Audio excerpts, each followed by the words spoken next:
Kolose pasal 1, hari Jumat tanggal 29 Mei 2026. Surat Paulus kepada jemaat di Kolose. Salam. Dari Paulus, Rasul Kristus Yesus, oleh kehendak Allah, dan Timotius, saudara kita, kepada saudara-saudara yang kudus dan yang percaya dalam Kristus di Kolose. Kasih karunia dan damai sejahtera dari Allah Bapa kita menyertai kamu.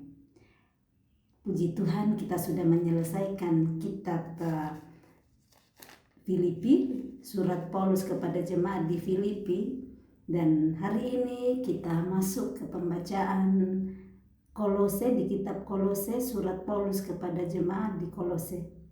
Kembali surat-surat Paulus kepada jemaat-jemaat selalu dimulai dengan salam, di mana salam ini Paulus selalu memperkenalkan dirinya dengan orang lain, muridnya, anak rohaninya, atau siapa yang dia menulis bersama-sama surat itu.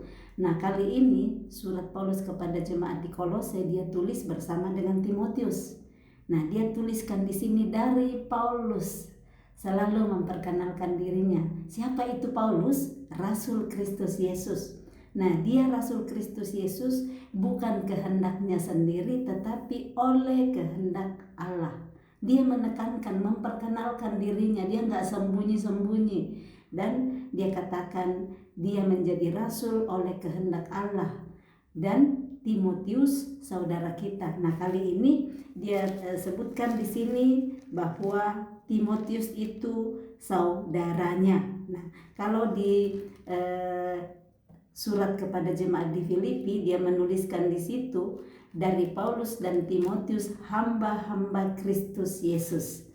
Nah, kalau kali ini dia katakan bahwa Timotius itu saudara kita, saudaranya, berarti saudara jemaat di Kolose dan saudara Paulus.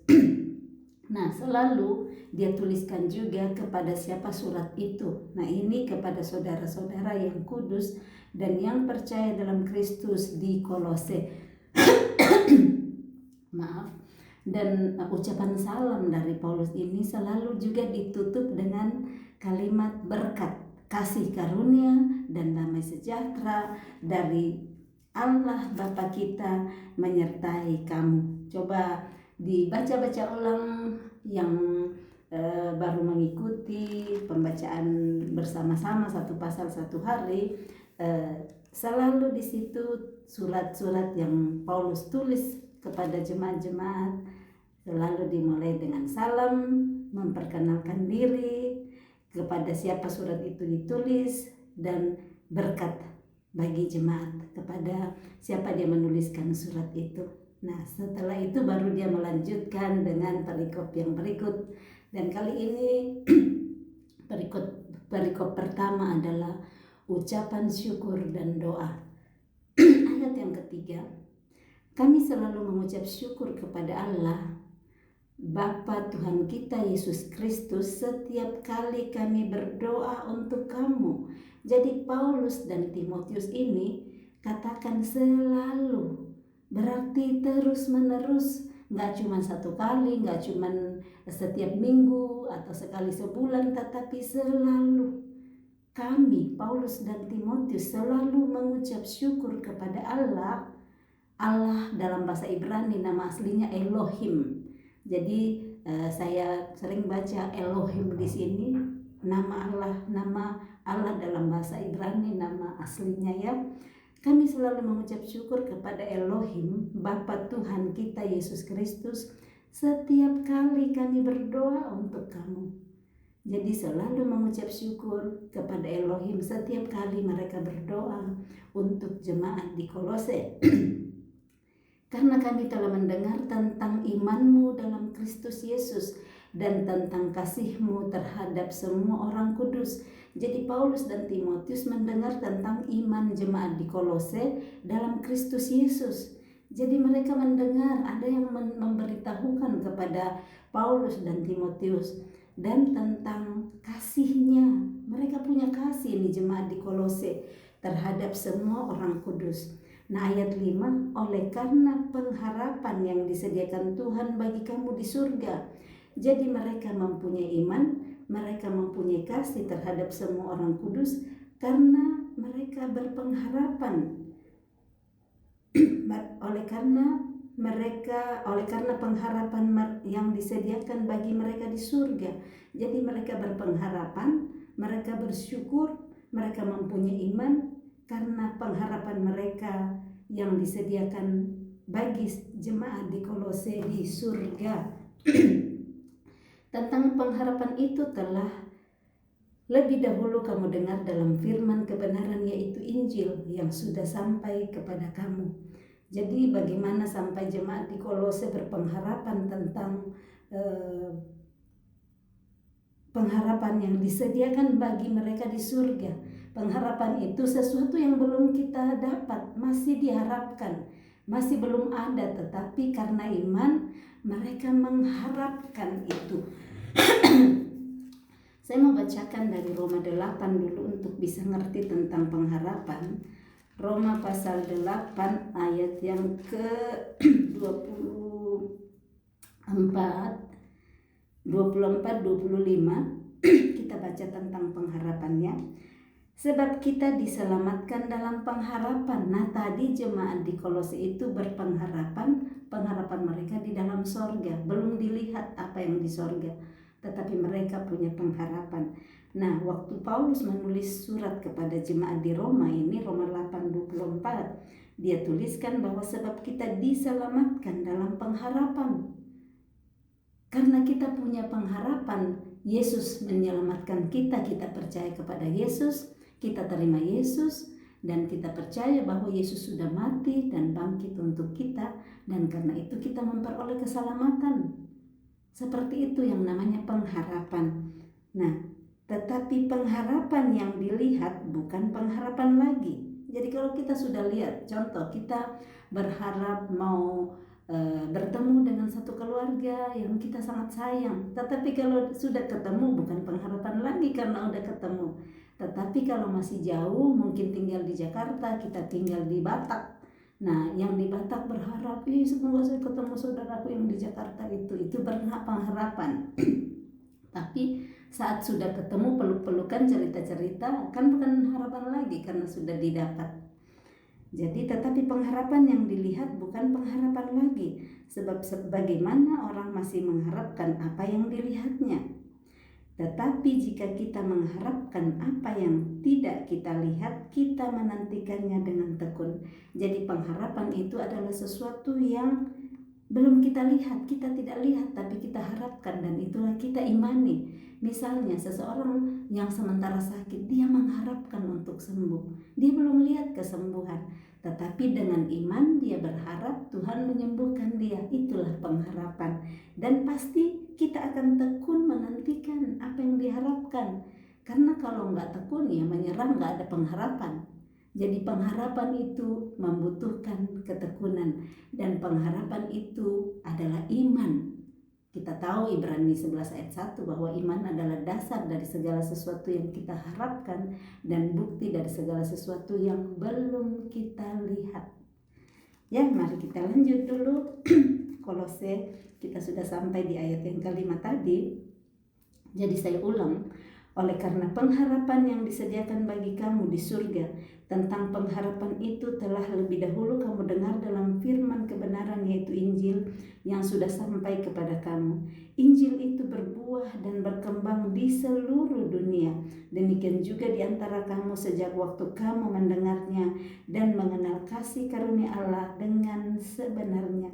Jadi Injil yang sudah disampaikan oleh rasul-rasul, yang sudah disampaikan oleh murid-murid yang tersebar kemana-mana. Kita tahu bahwa yang memberitakan Injil kemana-mana itu adalah murid-murid yang tersebar. Bagaimana saya berani berkata begitu? Di Kisah Para Rasul 8 ayat yang ke-4 kita bisa lihat Kisah Para Rasul 8 dari ayat yang ke-4. Dikatakan di situ, mereka yang tersebar itu menjelajah seluruh negeri itu sambil memberitakan Injil. Jadi Injil diberitakan oleh murid-murid yang teraniaya. Ini kan ada penganiayaan terhadap jemaat di Yerusalem sebelumnya, dan setelah Saulus Stefanus dibunuh. Nanti yang sudah baca dulu kan kita udah baca semua ini kisah para rasul.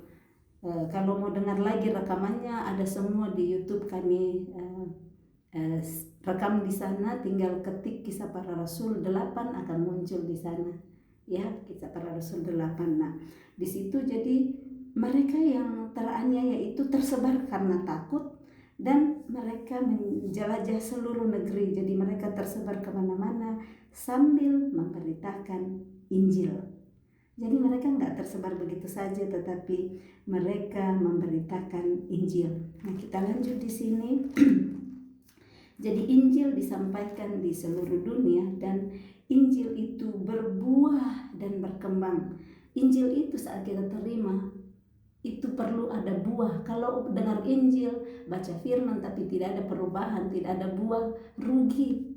Sama aja bohong, capek-capek baca firman tapi tidak ada yang diubahkan. Jadi mari kita setiap kali kita baca firman, kita mohon Roh Kudus untuk membukakan kepada kita pengertian-pengertiannya dan mohon supaya dia tolong kita untuk bisa menghidupi firman itu, menjadi pelaku firman, supaya Injil itu bisa berbuah dan berkembang.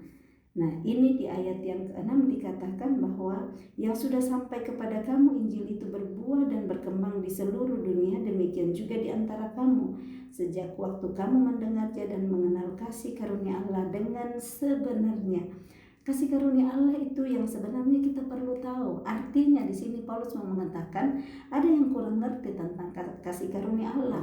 Mikirnya kasih karunia Allah itu yang baik-baik saja, yang enak-enak saja, yang tidak ada masalah, itu kasih karunia Allah. Justru kasih karunia Allah itu di dalam penganiayaan, di dalam ketertindasan, di dalam ujian-ujian kehidupan yang berat, kasih karunia itu datang. Kasih karunia itu ada memampukan kita untuk bisa menghadapi, untuk bisa melewati setiap ujian-ujian dan tantangan-tantangan dalam kehidupan kita. Nah, itulah kasih karunia yang sebenarnya. Tapi kasih karunia itu juga ada di mana Tuhan melimpahkan banyak hal kepada kita. Jadi dalam penderitaan dan dalam kemuliaan Tuhan. Itu kan Paulus sudah bagi juga sebelumnya, bahwa yang kurindukan adalah mengenal Dia, yang kukehendaki ialah mengenal Dia dan kuasa kebangkitannya dan persekutuan dalam penderitaannya, di mana aku menjadi serupa dengan Dia dalam kematiannya. Filipi 3 ayatnya yang ke-10 kita sudah baca sebelumnya ya. Oke, kita lanjut. Jadi jangan cuma mau bersekutu dengan Tuhan dengan mujizat-mujizat semua, tetapi Paulus merindukan untuk mengenal Dia dan kuasa kebangkitannya dan persekutuan dalam penderitaannya. Mari kita juga rela untuk bersekutu dengan penderitaan Kristus. Kita dianiaya, kita nggak dihargai, kita ditolak. Ada banyak hal, tapi kita percaya Yesus sudah melewati itu. Kalau kita mau menjadi pengikut Yesus, menjadi murid Yesus, Yesus bilang, barang siapa yang mengikut aku, hendaklah dia menyangkal dirinya, memikul salibnya setiap hari, baru mengikut aku. Jadi ngikut Yesus bukan hidup yang tidak menyangkalin diri. Nyangkal diri itu nggak enak. Nyangkal diri itu sakit untuk daging. Karena yang kita mau kita harus relakan, karena itu adalah perintah Tuhan. Nyangkal diri saat kita sakit sekali disakitin orang dan kita nggak mau ngampunin, tetapi karena perintah Tuhan, ampuni orang yang menganiaya kamu, doakan orang yang menganiaya kamu. Jadi taat melakukan.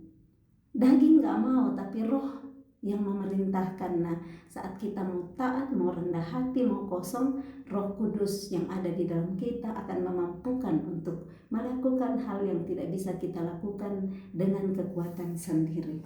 Kita lanjut ke ayat yang ke-7. Semuanya itu telah kamu ketahui dari Epafras, kawan pelayan yang kami kasihi, yang bagi kamu adalah pelayan Kristus yang setia. Dialah juga yang telah menyatakan kepada kami kasih-Mu dalam roh. Jadi yang melayani jemaat di Kolose adalah Epafras. Saat itu dia bilang, kawan pelayan yang kami kasihi. Jadi Epafras ini yang melayani orang-orang di Kolose, dan Epafras adalah yang menyatakan kepada Paulus bagaimana kasih jemaat di Kolose kepada sesama, dan juga bagaimana mereka adalah pelayan Kristus yang setia. Ayat 9. Sebab itu sejak waktu kami mendengarnya, kami tiada berhenti-henti berdoa untuk kamu. Jadi mendengar dari Epafras tentang bagaimana mereka ini jemaat di Kolose mengasihi Tuhan, mengasihi sesama, melayani Kristus dengan setia. Nah, sejak waktu Paulus mendengar itu bersama dengan Timotius, mereka tiada henti-hentinya berdoa untuk jemaat Kolose. Kami meminta supaya kamu menerima segala hikmat dan pengertian yang benar untuk mengetahui kehendak Tuhan dengan sempurna. Saya berdoa untuk kita juga hari ini yang mendengar firman Tuhan, yang membaca firman Tuhan ini. Doa saya untuk kita semua supaya kita pun menerima segala hikmat dan pengertian yang benar, bukan pengertian yang salah, supaya kita mengetahui kehendak Tuhan dengan sempurna. Diperlukan pengertian yang benar yang diberikan oleh Roh Kudus untuk kita bisa mengetahui kehendak Tuhan dengan sempurna. Tanpa pembukaan, tanpa pengertian dari Roh Kudus, kita bisa salah mengerti kehendak Tuhan dalam hidup kita. Kita bisa salah mengerti apa yang Tuhan tunjukkan dalam hidup kita. Kita bisa salah mengerti dan salah mengenal Tuhan. Tetapi saat kita berdoa, meminta kepada Dia, maka Dia akan memberikan. Nah, ini yang Paulus lakukan. Dia doakan jemaat di Kolose, dan hari ini saya berdoa juga untuk kita semua. Saya percaya Tuhan akan memberikan kita segala hikmat dan pengertian yang benar untuk mengetahui kehendak Tuhan dengan sempurna. Tunjukkan kepada kami Bapa kehendak-Mu yang sempurna di dalam kehidupan kami, kehidupan anak-anak kami, kehidupan cucu kami, kehidupan pasangan kami, kehidupan saudara-saudara kami, jasmani dan rohani. Sehingga hidup-Mu layak di hadapannya serta berkenan kepadanya dalam segala hal. Dan kamu memberi buah dalam segala pekerjaan yang baik dan bertumbuh dalam pengetahuan yang benar tentang Allah.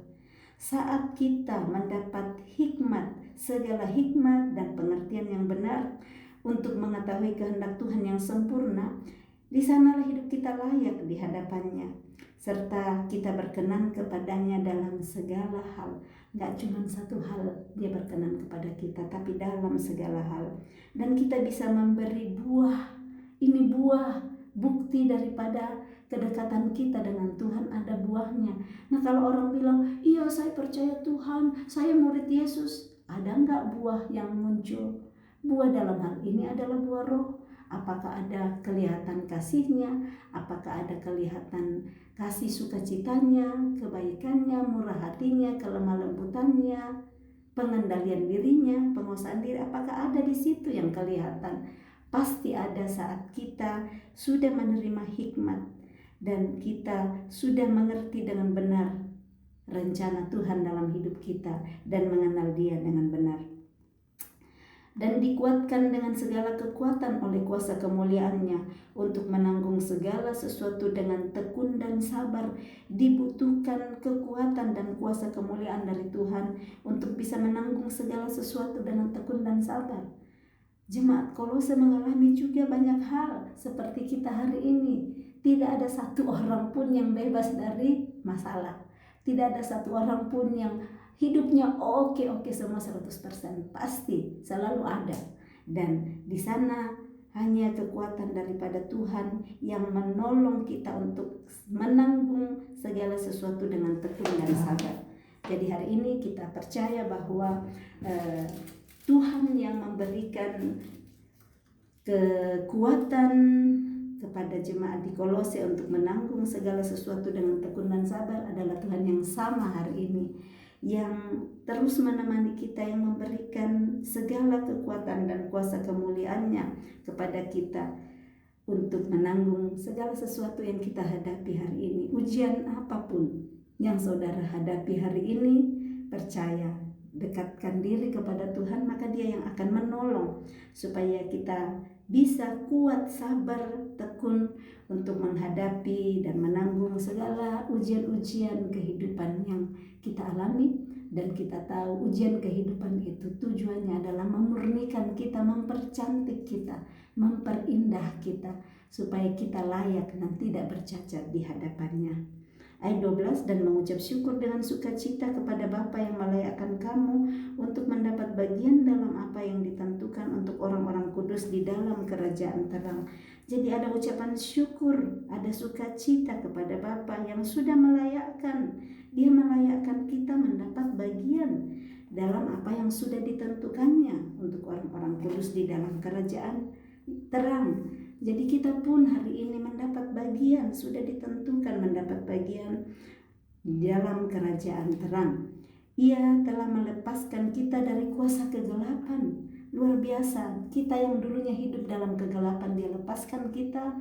Yesus mati untuk kita dan Dia bawa kita di dalam kerajaan yang terang, dan memindahkan kita ke dalam kerajaan anaknya yang kekasih. Di dalam Dia kita memiliki penebusan kita, yaitu pengampunan dosa. Di dalam Yesus kita memiliki pengampunan dosa, kita memiliki penebusan. Kita yang dulunya hidup dalam kegelapan dipindahkan ke dalam kerajaan anaknya, kerajaan terang. Dan di sanalah saat kita mau terus tekun, kita mau terus taat melakukan segala perintahnya, kita akan tinggal terus bersama-sama dengan Dia di dalam kerajaan terang. Keutamaan Kristus, ayat yang ke-15. Ia adalah gambar Allah yang tidak kelihatan. Yesus maksudnya, itu adalah gambar Allah yang tidak kelihatan, yang sulung, lebih utama dari segala yang diciptakan. Karena di dalam Dialah, di dalam Yesuslah telah diciptakan segala sesuatu. Bukan cuma 1, 2, 3, 10, 100, 10.000, 1.000.000, tetapi segala sesuatu telah diciptakan di dalam Yesus. Segala sesuatu itu yang mana? Yang ada di sorga dan yang ada di bumi. Segala sesuatu yang ada di sorga, yang ada di bumi, semuanya itu diciptakan di dalam Kristus. Yang kelihatan dan yang tidak kelihatan. Jadi baik yang kelihatan dan tidak kelihatan, semuanya di dalam Yesuslah telah diciptakan itu. Baik singgasana maupun kerajaan, baik pemerintah maupun penguasa, segala sesuatu diciptakan oleh Dia dan untuk Dia. Artinya saya termasuk yang diciptakan ya. Saudara, keluarga kita, pekerjaan kita, segala sesuatu yang ada di bumi ini tak terkecuali. Semuanya ini, segala sesuatu diciptakan oleh Dia dan untuk Dia. Ayat yang ke-17. Ia ada terlebih dahulu dari segala sesuatu dan segala sesuatu ada di dalam Dia. Ialah kepala tubuh, yaitu jemaat. Ialah yang sulung, yang pertama bangkit dari antara orang mati, sehingga Ia yang lebih utama dalam segala sesuatu. Karena seluruh kepenuhan Allah berkenan diam di dalam Dia. Seluruh kepenuhan Allah berkenan diam di dalam Kristus, dan oleh Dialah Ia memperdamaikan segala sesuatu dengan dirinya, baik yang ada di bumi maupun yang ada di sorga, sesudah Ia mengadakan pendamaian oleh darah Kristus. Jadi oleh Yesuslah Ia, yaitu Bapa, memperdamaikan segala sesuatu dengan dirinya. Melalui Yesus Dia memperdamaikan dirinya dengan kita. Yang harusnya kita mati, yang harusnya kita mendapat hukuman karena dosa-dosa kita, tetapi oleh Yesuslah kita diperdamaikan oleh Allah melalui darah Yesus. Ayat 21. Juga kamu yang dahulu hidup jauh dari Allah dan yang memusuhinya dalam hati dan pikiran, seperti yang nyata dari perbuatanmu yang jahat, sekarang diperdamaikannya di dalam tubuh jasmani Kristus oleh kematiannya, untuk menempatkan kamu kudus dan tak bercela dan tak bercacat di hadapannya. Puji Tuhan, terima kasih Yesus yang sudah memperdamaikan kita di dalam tubuh jasmaninya oleh kematiannya, supaya kita ditempatkan menjadi kudus dan tak bercacat dan tak bercela di hadapannya. Tetapi jangan cuma pikir ini, iya Yesus sudah mati untuk saya, katanya saya sudah tidak cacat, tidak berkerut, saya layak di hadapannya, saya kudus. Itu perlu pengerjaan. Jangan langsung bilang, ya saya nggak bikin apa-apa, saya sudah terima Yesus, saya sudah diselamatkan, saya bisa bohong-bohong sekarang, saya bisa mencuri, saya bisa bikin yang saya mau. Tidak, kita perlu hidup mati bagi Dia seperti Paulus. Bagiku hidup adalah Kristus dan mati adalah keuntungan. Ayat 23, sebab itu kamu harus bertekun dalam iman, perlu tekun dalam iman, tetap teguh dan tidak bergoncang. Artinya bisa kita tidak teguh, bisa kita bergoncang, tetapi sudah dikatakan di sini kita harus bertekun dalam iman. Saat kita bertekun dalam iman, kita akan tetap teguh, kita tidak akan bergoncang. Tetapi kalau kita tidak bertekun dalam iman, kita bisa tidak teguh dan kita bisa bergoncang. Dan jangan mau digeser dari pengharapan Injil yang telah kamu dengar dan yang telah dikabarkan di seluruh alam di bawah langit, dan yang aku ini Paulus telah menjadi pelayannya. Jadi saat kita teguh dalam iman, kita tidak akan tergeser, tidak akan digeser dari pengharapan Injil. Kita akan terus bertekun, kita terus percaya bahwa ada harapan dalam hidup saya. Sekalipun kita mungkin lihat tidak ada harapan, sudah seperti ini hidup saya, masalah dalam keluargaku nggak habis-habis, masalah di pekerjaanku nggak habis-habis, tetaplah percaya. Tidak ada yang tidak mungkin bagi Tuhan dan tidak ada yang tidak mungkin bagi orang yang percaya. Berikut pelayanan dan penderitaan Paulus. Ayat 24. Sekarang aku bersuka cita bahwa aku boleh menderita karena kamu dan menggenapkan dalam dagingku apa yang kurang pada penderitaan Kristus untuk tubuhnya, yaitu jemaat. Aku telah menjadi pelayan jemaat itu sesuai dengan tugas yang dipercayakan Allah kepadaku untuk meneruskan firman-Nya dengan sepenuhnya kepada kamu. Jadi tugas Paulus yang dipercayakan Allah kepadanya, Elohim mempercayakan kepada Paulus tugas untuk meneruskan firman-Nya dengan sepenuhnya, enggak setengah-setengah, tetapi sepenuhnya kepada jemaat di Kolose, yaitu rahasia yang tersembunyi dari abad ke abad dan dari turunan ke turunan, tetapi yang sekarang dinyatakan kepada orang-orang kudusnya. Ada rahasia yang tersembunyi berabad-abad dari turunan ke turunan, tetapi katanya sekarang dinyatakan kepada orang-orang kudus. Kita bersyukur hari ini bahwa rahasia itu juga dibukakan kepada kita hari ini. Kalau kita mau untuk mencari dengan segenap hati, carilah maka kamu akan dapat. Berbahagialah orang yang rindu, yang lapar dan haus akan kebenaran, karena mereka akan dipuaskan. Ayat yang ke-27, kepada mereka Allah mau memberitahukan betapa kaya dan mulianya rahasia itu di antara bangsa-bangsa lain, yaitu Kristus ada di tengah-tengah kamu, Kristus yang adalah pengharapan akan kemuliaan. Kekayaan itu adalah bagaimana Kristus ada di tengah-tengah jemaat di Kolose, di tengah-tengah kita hari ini. Saat Kristus ada di tengah-tengah kita, maka Kristus itu yang menjadi pengharapan akan kemuliaan. Saat Kristus ada, kita bisa berani untuk berharap. Ini keberanian kita berharap kepada Dia, karena Dia yang menyertai kita, Dia yang sanggup untuk memberikan dan menolong kita di dalam segala keberadaan kita. Nah, jadi di sini ada bacaan yang berikutnya. Jadi di dalam Dia itu betapa kaya dan mulianya rahasia itu di antara bangsa-bangsa lain. Nah, rahasia itu adalah Kristus ada di tengah-tengah kita. Kristus itu adalah pengharapan akan kemuliaan. Jadi yang bisa menjadi pengharapan kita, sumber pengharapan kita adalah Yesus, supaya kita terus berharap bahwa kemuliaan Tuhan akan ternyata akan terjadi dalam kehidupan kita, supaya kita tetap teguh, kita tidak tergoncangkan, kita tidak tergeserkan oleh semua masalah-masalah kita, oleh semua keadaan-keadaan di sekitar kita. Karena banyak orang yang tergoncang karena ada angin ya, ada badai kehidupan, ada ujian kehidupan.